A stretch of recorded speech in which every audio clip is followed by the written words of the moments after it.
Today we're going to be reading this story called Miss Nelson Has a Field Day. It's written by Harry Allard and it's illustrated by James Marshall, which means that he drew the pictures. For some weeks now, gloom had blanketed the Horace B. Smedley School. No one laughed or threw spitballs. No one even smiled. Miss Nelson was worried. Everyone was down in the dumps. Even the cafeteria ladies had lost their sparkle.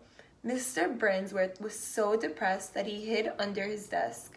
"It's the worst team in the whole state," he said. And it was true. The Smedley Tornadoes were just pitiful. They hadn't won a game all year. They hadn't scored even a single point. And lately, they seemed only interested in horsing around and in giving Coach the business. "Why practice?" they said. "We'll only lose anyway." "We're in it for it now," said old Pop Hanson, the janitor. "The big Thanksgiving game is coming up, and the werewolves from Central are real animals. They'll tear us apart." "What's to be done?" said Miss Nelson. "We need a real expert."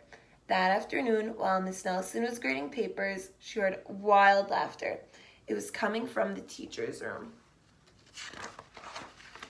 Coach Armstrong had cracked up. "I'll make us a fresh pot of coffee," said Miss Nelson, and when Coach had calmed down, Miss Nelson took him in a taxi. "You need a nice long rest," she said. And the next day, it was announced that Coach Armstrong would be out for a long time with the measles. "Who will take his place?" said the kids. When Miss Nelson passed by Lulu's after school, a serious discussion was going on. "We need someone who can really get the team into shape." "It's the big Thanksgiving game," said one kid. "Someone who knows how to get results." "It's too bad Miss Viola Swamp isn't around," said another. "Who?" said a kid who was new in town. "You've never heard of Miss Viola Swamp," said the first kid. "The meanest substitute in the whole wide world? She's a real witch. She'd have no trouble getting results." Mr. Blainsworth happened to overhear. He said. Said Miss Nelson, and she wasted no time getting home. After rummaging around in her closet, she found what she was looking for, an ugly black sweatsuit. Then she made an important phone call. "I'll be right there," said the voice at the other end. The next day, Mr. Blainsworth announced that there would be football practice as usual. "Whoever it is," said the guys, "let's really give him the business."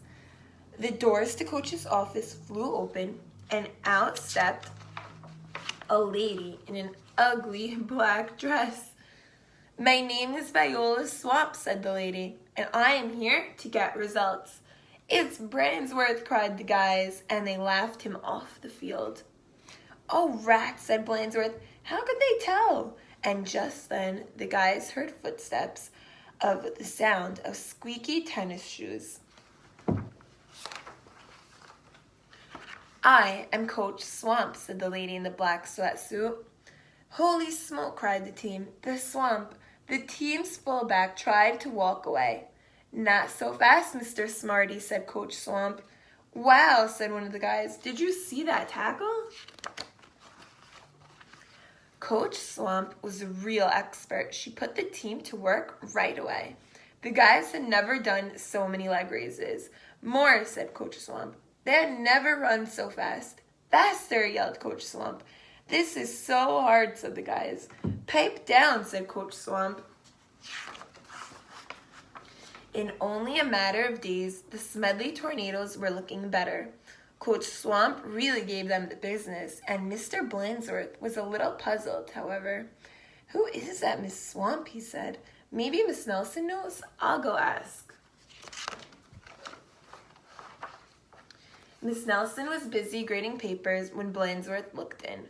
"I don't want to disturb her," said Blainsworth. "She probably doesn't know anyway."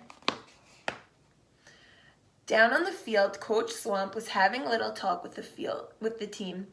"And don't ever think you can horse around again," she said, "because the Swamp will be watching." When Coach Armstrong returned after his rest, he was very surprised by what he found. The guys played like a real team. How did this happen? Said Coach Armstrong. Said the guys.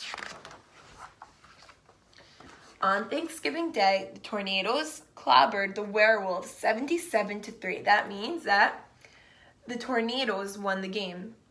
It was a great day for the Horace B. Smedley School. And Mr. Blandsworth treated the whole team to hot dogs at Lulu's, and Miss Nelson went home tired but happy. Sometimes you just have to get tough, she told her sister Barbara.